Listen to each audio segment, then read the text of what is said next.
Assalamualaikum warahmatullahi wabarakatuh. Alhamdulillah wassalatu wassalamu ala sayyidina Muhammadin Rasulillah wa ala alihi ashabihi wa mawalah, amma ba'du. Segenap jamaah Majlis Ta'lim Al-Hidayah dan Majlis Ta'lim lain, Zahratul Buldan, Halaqatul Munfarijah dan lainnya, hadirin sekalian jamaah Majlis Dzikir yang dirahmati oleh Allah. Malam hari ini kita akan melaksanakan Intidharu Lailatul Qadar atau menanti dan berharap datangnya Lailatul Qadar. Mudah-mudahan dengan hadirnya kita Allah meridhoi apa yang kita lakukan dan bertepatan juga momentumnya dengan diangkatnya doa-doa kita di malam ini, malam 27. Amin ya rabbal alamin. Ada beberapa pelaksanaan acara yang tadi sudah disinggung juga oleh Bang Jajam. Nanti akan kita laksanakan zikir. Sebelum kita mulai sholat tasbih, kita laksanakan zikir yang umumnya zikir ini mirip dengan tahlil biasa, hanya ada beberapa bagian tambahan saja nanti mungkin dipimpin oleh Ustadz Maman, nanti kulhu saya yang pimpin, nanti selebihnya Ustadz Maman. Kemudian bagian akhir sebelum doa itu nanti ada pembacaan sholawat kamilah yang ada di mangkok ayam jago. Itu nggak usah dikuahin, nggak usah dikecapin, batu semua itu. Jadi nanti selesai satu salawat kamilah diambil satu. Allahumma sholli sholatan kamilah wa sallim salaman taman ala sayyidina Muhammadin alladzi tanhallu bil uqad wa tanfariju bil kurab wa tubta bil hawaij wa tunalu bihir raghaib wa husnul khatim wa istasqal ghamamu bi wajhil karim wa ala alihi washabihi fi kulli waqtin wa qasan bi adad kulli malim belak satu. Jadi satu salawat satu batu hingga semuanya 444 batu. Ini porsi lainnya dibanding yang 4444. Kita ambil porsi yang 400 yaitu 444. Jadi yang ada di mangkok itu jumlahnya semua udah 444. Sampai kita habis satu selawat itu dibaca satu batu. Yang sudah hafal silakan dibaca, yang belum hafal bisa sambil lihat. Bisa lihat mungkin di buku Yasin ada atau mungkin di HP, silakan selawat kamilah satu selawat satu batu. Nanti selesai pelaksanaan selawat kamilah ditutup doa wahbah dan nanti di penghujung ada doa kamilah. Doa kamilah ini doa yang kita berharap dengan derajat dan kemuliaan Nabi Muhammad serta dengan barokah solawat yang kita baca, yakni solawat kamilah milik Syekh Abdul Wahab At-Tazi Al-Maghribi. Ini pengarangnya. Ini kita berharap dengan barokah salawat ini Allah mengijabah doa-doa kita. Amin. Dan nanti ada berhenti sejenak dari saya, sebutkan hajatnya masing-masing. Sebutkan keinginan atau kebutuhan kita masing-masing, mohonkan kepada Allah. Dalam hati saja atau pelan-pelan aja. Kalau tetangganya tahu, takut yang lain pada pengen juga. Samaan hajatnya. Jadi masing-masing disebutkan hajatnya masing-masing. Iya, parkirannya kagak ada. Iya, jadinya macet semuanya jalan. Ini disebutkan hajat masing-masing. Nanti selesai dari pembacaan doa kamilah, kita istirahat sejenak sekitar 10 menit baru pelaksanaan sholat tasbih. Sholat tasbih juga tadi sudah disinggung juga oleh Bang Jajam. Ini 2 rakaat salam. Nanti niatnya makmum saja. Usolli sunnatat tasbihi rakaataini makmuman lillahi ta'ala. Aku niat sholat tasbih 2 rakaat makmum karena Allah Ta'ala. Nanti ikuti saja sebagaimana biasa dalam sholat. Makmum juga wajib baca Fatihah. Jadi nanti imam saya nanti baca surah Ad-Duha dan lain sebagainya. Nanti silakan bapak baca Fatihah. Selesai baca Fatihah atau selesai saya baca surah, nanti ditambah tasbih. Tasbihnya subhanallah, alhamdulillah, wala ilaha illallah, wallahu akbar. Itu setiap posisi dalam sholat, berdiri, ruku, sujud, i'tidal, duduk di antara 2 sujud, termasuk juga duduk istirahat. Setelah sujud kedua, sebelum bangun berdiri, itu ada duduk istirahat dulu. Itu semua ada bacaan tasbihnya. Jumlahnya 10. Subhanallah, alhamdulillah, wala ilaha illallah, wallahu akbar. Semua jumlahnya 10, kecuali saat berdiri. Saat berdiri selesai surat ini 15. Baik berdiri rakaat pertama, rakaat kedua, rakaat ketiga, rakaat keempat, semuanya 15 kalau berdiri. Tapi selain yang berdiri semuanya 10. Jumlahnya semua 150 tasbih. 4 salam itu 4 salam 300. Jadi satu salam itu 150 tasbih semuanya. Ini surat tasbih yang diajarkan oleh Rasulullah kepada pamannya, yaitu Abbas bin Abdul Muthalib. di mana Rasulullah menganjurkan kalau kita bisa sholat tasbih setiap hari, sholatlah setiap hari. Kalau nggak bisa, minimal seminggu sekali. Kalau seminggu sekali nggak bisa, minimal sebulan sekali. Sebulan sekali nggak bisa, minimal setahun sekali. Malam 27 di Al-Hidayah, setahun sekali. Kalau nggak bisa juga setahun sekali, minimal pernah seumur hidup sekali. Masa iya seumur hidup sekali nggak pernah? Kan bisa buat gaya-gayaan. Pernah saya mah sholat tasbih, ya meskipun ya cuma seumur hidup sekali. Yang penting buat ini, buat pengamalan kita. Amalannya itu kata Rasulullah minimal pernah seumur hidup sekali itu pernah sholat tasbih. Ini sholat yang sangat baik, di mana ada bacaan tasbih tambahan di situ dalam sholat, namanya sholat tasbih. Dianjurkan sunnah muakkadah. Nah selesai sholat tasbih nanti kita istirahat. Ya udah selesai semua pelaksanaan, ditutup dengan pembacaan doa kutub, doa Syekh Abdul Qadir Jilani. Yang terakhir hadirin sekalian, guru-guru kita antara lain Syekh Harir Muhammad Salahuddin Al-Ayyubi bin Abdul Jalal Mustaqim. Beliau mengajarkan kepada kita kalau kita doa itu yang paling penting adalah doa tetapnya iman dan Islam. Tetapnya iman dan Islam hingga akhir hayat. Ini yang paling penting. Pokoknya mau dikasih kaya sama Allah, dikasih sehat nggak apa-apa. Yang penting tetap iman Islam. Itu yang penting. Tetap iman Islam yang kita mohonkan. Kemudian yang kedua, barokah manfaat dunia akhirat yang kita lakukan, yang ngaji, kerja, semuanya pengabdian kepada masyarakat, ini kita mohon ada barokah dan manfaatnya dunia akhirat. Nggak putus cuma di dunia, tapi semua nyambung ke akhirat, ada pahalanya di akhirat. Kemudian yang ketiga, terangnya hati. Ini yang paling penting.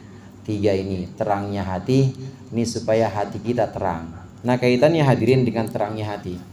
Hati kita ini bisa terang antara lain adalah dengan husnuzon kepada Allah. Syekh Ibnu Athaillah Sakandari menyebutkan la yushakkikannaka adamul wa'di fil mau'ud, adamul wuqu'i fil wa'di fil mau'ud.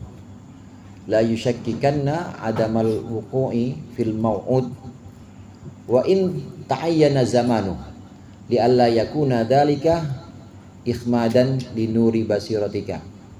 Jangan sampai tidak terwujudnya permohonan kita ini membuat kita suuzon atau membuat kita buruk sangka kepada Allah, supaya hati kita, supaya cahaya basirah atau cahaya hati kita ini tidak padam, supaya cahaya hati kita tetap terang. Artinya kita harus tetap terang hati. Gimana supaya hati kita terang? Supaya hati kita terang, teruslah berdoa meskipun Allah belum mengabulkan doa kita. Jadi supaya kita husnuzon kepada Allah, dan Allah pasti akan mengabulkan doa-doa kita. Sebab hadirin, doa itu bisa yang nanti jatuhnya kepada kita, bisa juga jatuhnya bukan kepada kita, tapi jatuhnya kepada anak kita. Nabi Ibrahim saat doa Rabbana wab'ats fihim rasulan yatlu alaihim ayatika wa yu'allimuhumul kitaba wa yuzakkihim. Ya Allah, angkatlah dari mereka, dari keturunanku yang ada di Mekah ini seorang utusan. Itu keturunan Nabi Ibrahim yang ada di Mekah. Itu bukan Nabi Ishak, kemudian bukan Nabi Yakub, bukan Nabi-Nabi Bani Israel, bukan. Baru Allah kabulkan Nabi Muhammad SAW. Itu jaraknya ratusan tahun baru Allah kabulkan. Jadi bisa jatuhnya ke anak. Kalau nggak ke anak, bisa jatuhnya ke cucu. Kita harus yakin seperti ini karena permohonan kita ini pasti Allah kabulkan. Waktunya Allah yang menentukan, bukan waktu yang kita pengen, bukan. Tapi waktunya Allah yang menentukan, bentuknya juga Allah yang memilihkan, yang sesuai dengan takaran kita. Nah ini pentingnya kita menjaga supaya doa-doa kita, dzikir-dzikir kita ini harus terus kita laksanakan meskipun belum juga terwujud. Meskipun belum juga Allah kabulkan, tetap itu jangan membuat kita putus asa, jangan membuat kita kemudian suuzon atau buruk sangka kepada Allah, sehingga kalau buruk sangka ini cahaya hati kita ini justru akan padam, justru akan gelap semuanya. Ada orang yang Allah kabulkan semua hajat-hajatnya, Allah kabulkan semua permintaannya, tapi grundel mulu. Ada. hatinya ngedumel mulu, itu namanya hatinya gelap. Kalau begitu, dia udah Allah kabulkan tapi masih nggak puas juga. Udah Allah ijabah doa-doanya tapi masih belum ridho juga. Itu namanya hatinya gelap. Nah, kita nggak pengen kayak gini. Meskipun Allah belum kabulkan sekarang, tapi kita harus husnuzon, Allah akan ngabulkan nanti di waktu yang Allah tentukan. Ini cara bagaimana supaya hati kita tetap terang, hati kita tetap bisa memandang cahaya Allah dan enak. Dan cahaya hati ini, saudara, ini akan muncul di wajah kita. Kadang-kadang kita ngelihat guru-guru kita yang kalau kita pandang aja wajahnya itu enak. Ada nggak yang begitu? Kayaknya enak banget lihatnya, karena memang cahaya hatinya. Jadi kelihatannya nggak ada susahnya, kelihatannya mukanya itu tenang banget. Kadang-kadang kita sowan belum ketemu atau belum bicarakan permasalahan kita, tapi udah permasalahan kita udah hilang begitu aja, atau udah terurai begitu aja. Ini karena cahaya hati. Ini yang kita inginkan. Jadi sekali lagi permohonan kita, yang pertama memang kita berharap Allah kabulkan. Namun yang kedua, untuk menjaga supaya cahaya hati kita tetap bersinar dan juga pandangan hati kita ini tidak padam. Ini hendaknya kita yakin kepada pemberian Allah, yakin pada qabul. Allah pasti akan mengabulkan dan akan mengijabahkan doa-doa kita di waktu yang Allah tentukan. Ini pentingnya.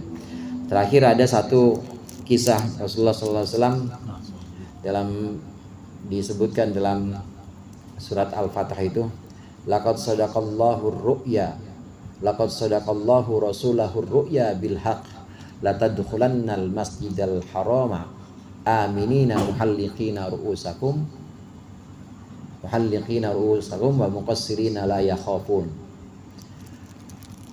Kata Allah dalam surat Al-Fatihah itu, Allah akan menepati janjinya kepada Nabi Muhammad, kepada utusannya, dan mereka, kalian orang-orang mukmin akan masuk ke Mekah dalam keadaan aman, bisa memotong rambut, artinya bisa umroh tanpa perlawanan. Ini janji.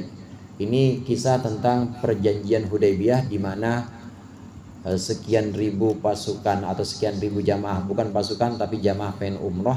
Waktu itu kira-kira tahun 7 Hijriah, Rasulullah ingin umroh tapi terhalang, nggak boleh. Padahal emang nggak pengen perang, tapi pengen umroh menuju ke Mekah. Namanya Mekah kampung halamannya, ada rasa kangen, dan ini juga dalilnya mudik. Dalilnya mudik. Jadi mudik itu kan orang kangen sama kampung. Nah, Rasulullah ada juga perasaan cinta kepada tempat kelahirannya. Rasulullah pengen juga pada waktu itu kembali ke Mekah, terhalang. Dan di situ kemudian ada keraguan dari orang-orang munafik. Turunlah ayat ini. Allah pasti akan berikan kesempatan, Allah akan tentukan di mana nanti kalian orang-orang mukmin akan masuk ke Mekah, akan masuk dalam keadaan aman tanpa perlawanan orang-orang kafir, dan bisa umroh sepuasnya. Orang-orang kafir justru nggak bisa ngapa-ngapain, justru mereka masuk Islam. Ini orang-orang munafik pada waktu itu ragu dengan janji ini. Nah, orang-orang mukmin yang keimanannya kuat ini justru semakin yakin dengan kehendak Allah, semakin yakin dengan petunjuk Allah, dan Allah kabulkan tahun depannya.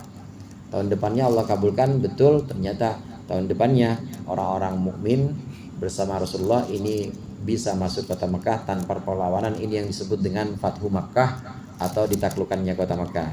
Inilah para sahabat dan Rasulullah yang menjadi contoh kita, menjadi teladan bagaimana janji Allah itu pasti akan Allah tepati. Jangan kita suuzon kepada Allah, jangan kita buruk sangka, pasti doa-doa kita itu pasti diijabah. Amin. Mudah-mudahan dengan barokah zikir, dengan barokah malam 27 Ramadan ini, dan juga dengan barokah bacaan-bacaan Quran serta salat tasbih nanti, Allah mengijabah doa-doa kita.